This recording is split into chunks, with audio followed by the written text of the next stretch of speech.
Hundreds of disasters happen every year. We can't always prevent them from happening, but we can limit the scale of devastation, which is where disaster risk reduction, DRR for short, comes into play. So here are 10 things you should know about DRR. 1. We'll start with a rundown of facts from 2001 to 2010. In that time span, disasters caused nearly $1 trillion worth of damage. That's more than the value of Google, Walmart, and Toyota combined. A staggering number of people lost their homes, 28 million. That's the entire population of Australia. Disasters claimed 1.1 million lives over the course of the decade, an average of 300 deaths each day. 2. Think you know what a natural disaster is? Surprise, there's really no such thing as a natural disaster, only natural hazards, like floods, earthquakes, and tsunamis, or man-made hazards, like riots and conflicts. Our vulnerability to these hazards determines their impact. Simply put, disaster risk equals hazard times vulnerability. 3. Disasters expose inequalities. The more vulnerable the population, the worse the disaster's impact will be.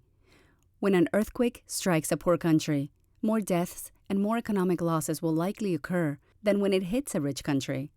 And in any country hit by a disaster, the most vulnerable and excluded suffer most. 4. DRR means managing disasters, which requires managing risks with different tools. Hard interventions include protecting buildings and infrastructure. Soft interventions include education and training. These tools are part of a broader initiative to make communities more resilient by ensuring they have more capacity to cope with a range of threats, from environmental to socioeconomic. 5. The approach taken to address one disaster may unexpectedly lead to further disasters.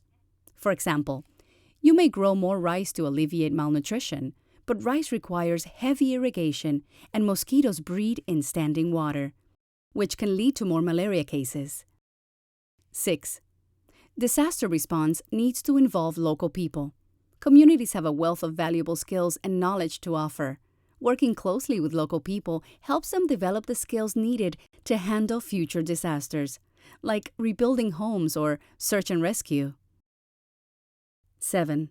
DRR can help create positive change. It can make communities more safe and secure, making it easier to focus on long-term development aims, like building hospitals and training teachers. 8.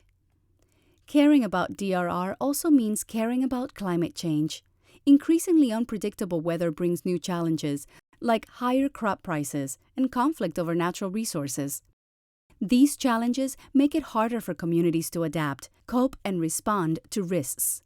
Helping people deal with climate change will support efforts to make disasters less destructive and disruptive. 9. DRR also needs to account for changes in how people live. For example, more people are living in cities, exposing them to a larger number of hazards, from diseases to gang violence to floods. 10.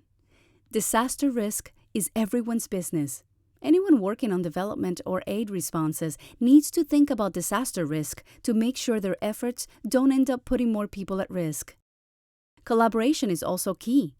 Organizations can achieve more by working with one another and with civil society groups. Visit www.goodpracticereview.org/DRR to find out everything else you need to know about disaster risk reduction.